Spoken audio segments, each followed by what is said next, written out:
निकालकर हमें इंटरव्यू देने के लिए हामी भरी है, उसका मैं तहे दिल से आपका शुक्रिया अदा करना चाहती हूँ।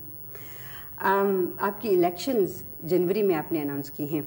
मैंने बिल्कुल नहीं अनाउंस उसकी इलेक्शन जनवरी में होनी चाहिए कहते हैं, आने वाले जनवरी में, लेकिन इलेक्शंस तो किसी भी वक्त हो सकते हैं। हो सकती हैं। हाँ, खाली एक लिमिट है उसके बाद जिसके पहले करना हो। क्या इसका मतलब ये भी हो सकता है कि आप मिड टर्म इलेक्शंस मई में करवा लें? आप देखिए, इस पर हमने सोचा ही नहीं है तो इसका क्या जवाब दे सकते। हो सकता है मौसम आपको पसंद आए मई का, और हो सकता है आप इलेक्शंस करवाएं, नहीं कोई सोचा कारण तो नहीं है उसके लिए।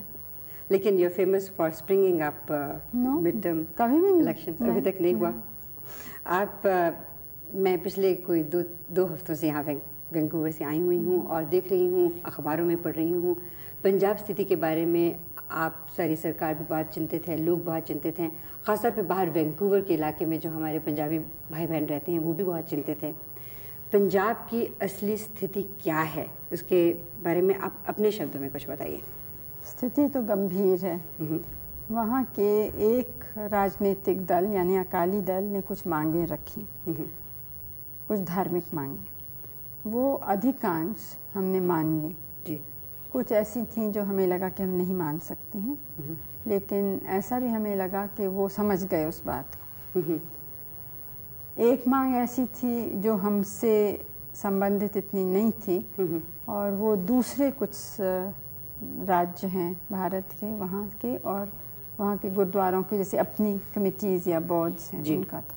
तो उस पर हमने कहा कि हमें कुछ ख़ास एतराज़ नहीं है, लेकिन इन सब लोगों से बात करना होगा, स्टेट के क्या नियम हैं और ये सब देखना होगा। उसके बाद कुछ दूसरी मांगे राजनीतिक समझ सकते हैं, या जो भी पानी पर, ज़मीन पर, अब वो दूसरे राज्यों से संबंधित हैं जो आसपास के पड़ोस के राज्य हैं।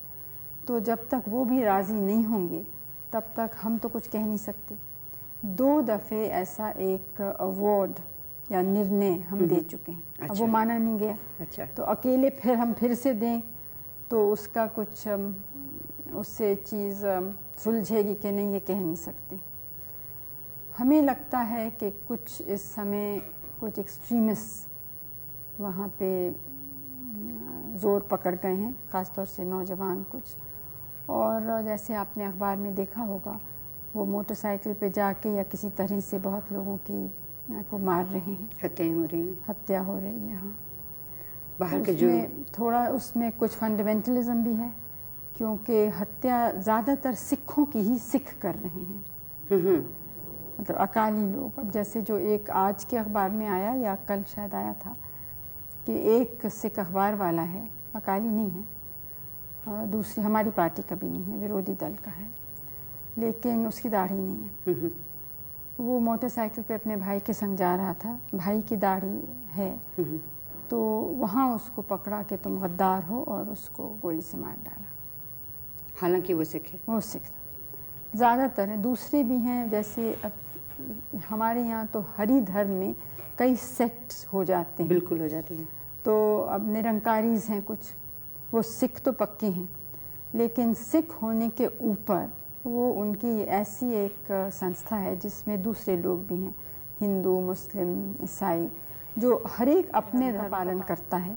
लेकिन ये लोग संग मिलते हैं, आप उसको कह सकते हैं नेशनल इंटीग्रेशन की भावना से, या ये कि मिल के मेडिटेशन करते हैं, ऐसी प्रार्थनाएं करते हैं जिसमें सब जुड़ सकें। इसके माने नहीं कि अपना धर्म छोड़ा, लेकिन अपना धर्म भी है और उसके ऊपर कुछ चीज़ है जो दूसरों को से मिल के कर सकते हैं। आपको ये भी मालूम है कि हमारे देश में कोई किसी भी धर्म का हो, वो दूसरों का आदर करता है। बिल्कुल करता है। जैसे गुरुद्वारों में बहुत से हिंदू जाते हैं, मुस्लिम्स के दरगाह में भी हिंदू जाते हैं, मुस्लिम्स हिंदू मंदिरों में भी अक्सर जाते हैं।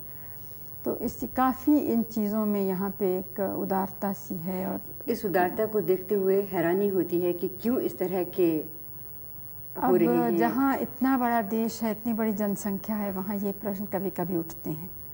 हमारी तो यही आशा है कि जो ठीक सोचने वाले हैं और राष्ट्र हित सोचने वाले हैं वो इसके ऊपर उठेंगे और किसी तरह से हम इसको सुलझा सकेंगे। बाहर रहने वाले जो भारतीय हैं, क्या आपके विचार में इसमें कुछ मदद कर सकते हैं? क्योंकि वो बहुत ज़्यादा एंक्शस हो जाते हैं, बहुत ज़्यादा अपसेट हो जाते हैं जब इस तरह की वो खबरें पढ़ते हैं, सुनते हैं, देखते हैं। उनका क्या योगदान हो सकता है? योगदान तो ये है कि तो अफवाहें नहीं मानी, क्योंकि वैंकूवर के बारे में मुझे नहीं मालूम, लेकिन लंदन से कुछ आए थे लोग, उनका इतनी गलत बातें फैलाई जा रही थी पंजाब के बारे में जी।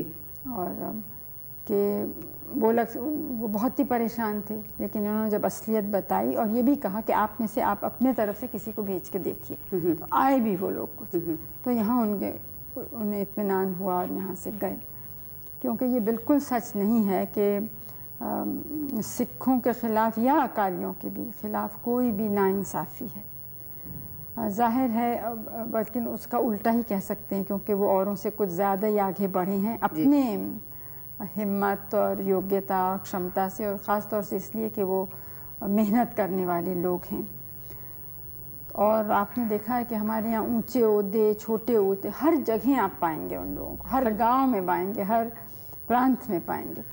तो इसे ये बात कहनी बिल्कुल गलत है, लेकिन कुछ जो उनकी मांगे हैं, वो हमारा कहना ये है कि कोई भी मांग हो उस पर बातचीत हो, लेकिन मार काट या संविधान का अपमान करना या कोई ऐसी बात करना कि राष्ट्र के विरोध में होती है, वो ठीक नहीं है। लेकिन अगर इस तरह से बातचीत लंबी होती चली गई तो ये मारकाट तो होती जाएगी। जिन लोगों को मारा जा रहा है वो तो बिल्कुल इनोसेंट है ना, वो बिल्कुल निर्दोष हैं, लेकिन बात लंबी क्या होगी, हम तो कुछ हद तक ही कर सकते हैं। ठीक है।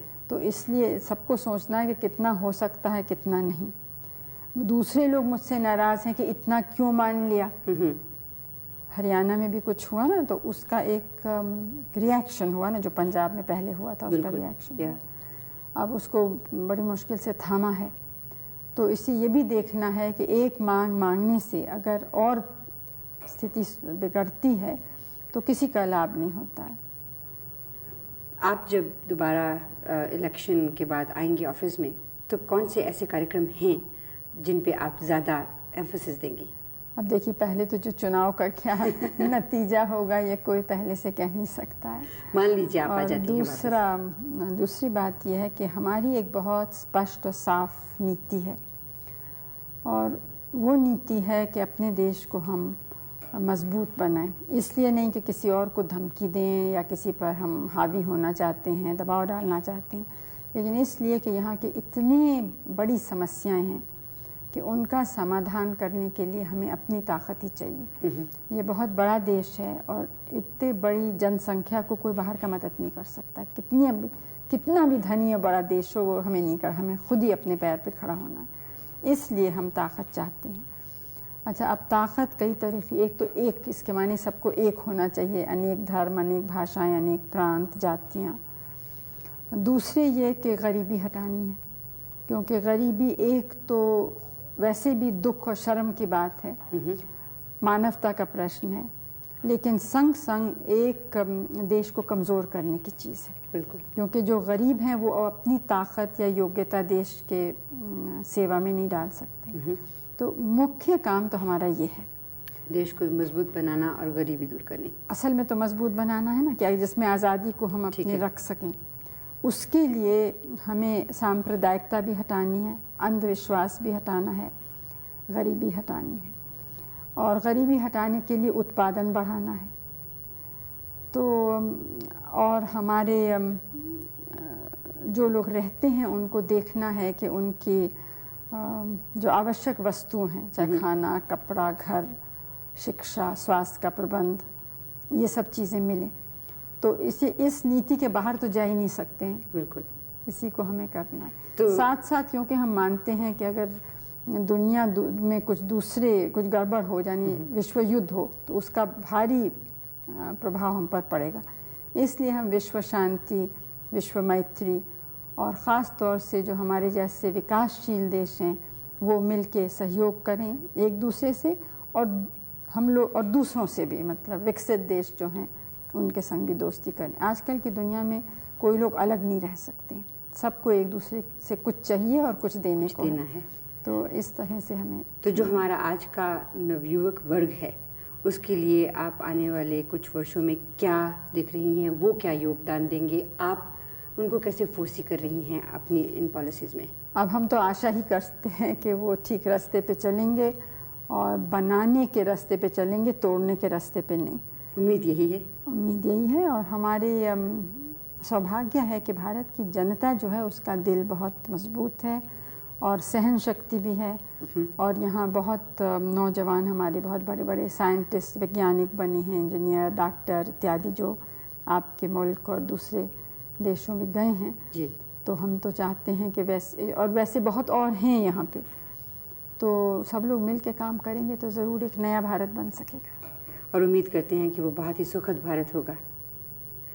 राजीव जी इसमें क्या रोल अदा करेंगे जब आप दोबारा इलेक्शन जीत के आएंगे? अब ये तो मुझे क्या मालूम है, वो तो देखेंगे वो क्या करना चाहते हैं। आप उनको कैबिनेट में लाएंगे तो सही। अब देखिए, मुझे तो पता ही नहीं मैं कैबिनेट बनाऊंगी कि नहीं बनाऊंगी, आप तो बहुत आगे कूद रही हैं। एक कदम हमेशा आगे रहना अच्छा रहता है, उससे क्या होता है कि आप प्लान कर सकते हैं अच्छी तरह से।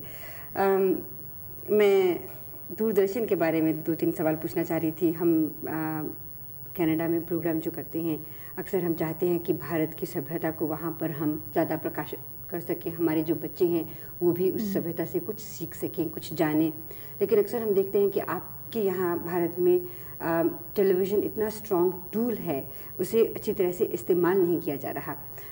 मैंने कल राष्ट्रपति जी के जो संवाद था उसमें सुना कि जो सैटेलाइट्स हैं उनके ज़रिए 70% लोगों तक प्रोग्राम पहुंचेंगे, लेकिन उन प्रोग्रामों का स्तर ऊंचा करना भी शायद उनके लिए बहुत ज़रूरी है, क्योंकि हम जब बाहर प्रोग्राम को देखते हैं तो कुछ इस तरह के प्रोग्राम नहीं लगते कि उन्हें लेके बाहर दिखाया जा सके।